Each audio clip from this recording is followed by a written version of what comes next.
Kailan lamang ay pinag-usapan sa social media ang issue ng magkakapatid na sina Lotot Leon, Ian, and the rest. Ito'y dahil sa inheritance o naiwang mamanahin ng magkakapatid sa kanilang yumaong ina na si Nora Honor. Natahasang binanggit nga nitong si Ian de Leon sa isang interview na siya ang sole heir ng kanyang ina. Mula sa Celeb Central Facebook post, Revelation, ulat ni Pitch Manuel Celeb Central Buzz.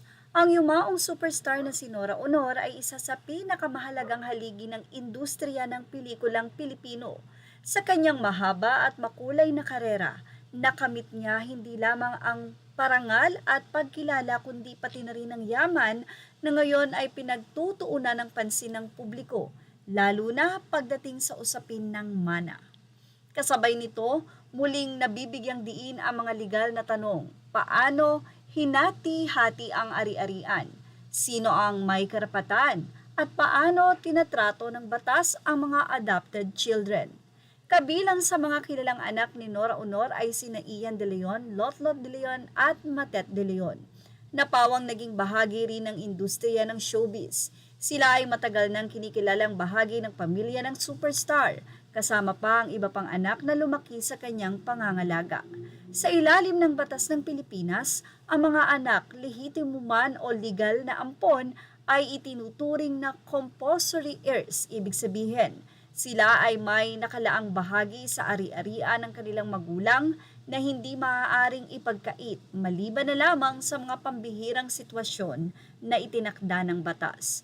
May testamento man o wala, ano ang mangyayari sa mana? Kung ang isang individual ay pumanaw ng walang iniwang testamento, in state, ang kanyang ari-arian ay otomatikong hahatiin ayon sa probisyon ng Civil Code ng Pilipinas sa ganitong sitwasyon. Ang mga anak ang pangunahing tagapagmana, ang asawa kung mayroon ay may bahay rin pantay-pantay or may bahagi rin at pantay-pantay ang hatian sa mga anak.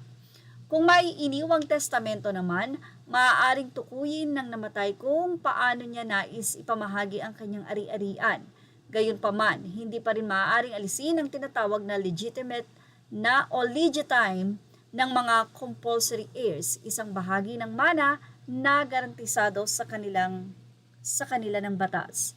Isa sa pinakamahalagang aspeto ng usaping ito ay ang karapatan ng mga adopted children. Sa ilalim ng mga batas sa Pilipinas, kabilang ang Domestic Adoption Act of 1998 at ang Alternative Child Care Act, ang isang batang legal na inampon ay tinuturing na lehitimong anak ng kanyang adopted parents. Ano ang ibig sabihin? May karapatan siya sa mana, kapantay siya ng biological children.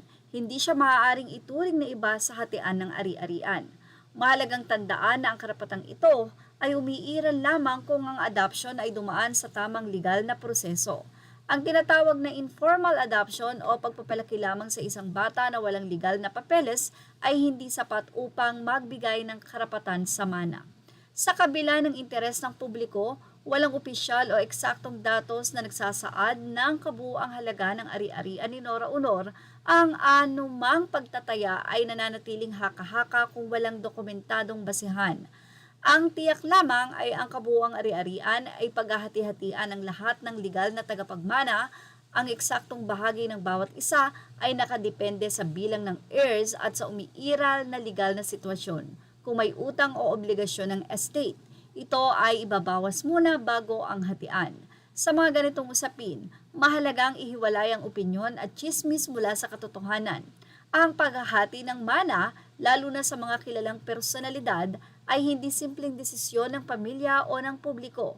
Ayon sa aming source, ang mana na iniwan ni Nora Honor sa kanyang mga anak at ang mga adopted children ay may naiwang ari-arian ay nagkakahalaga ng 50 to 60 million pesos mula cash at properties. Sa huli, ang nagtatakda ng lahat ay ang umiiral na batas, legal na dokumento kung mayroon, at ang pagkilala sa mga karapatan ng bawat tagapagmana. Ang kaso ng pamilya ni Nora Honor ay nagsisilbing paalala na sa likod ng kasikatan at yaman, ang pinakamahalagang batayan ay nananatiling ang batas at ang katotohanan. Well, sana nga magkaayos na ang magkakapatid. At yan ang ating Showbiz Snap Update. images, or all credit to the rightful owners. Thank you for watching. Show is now.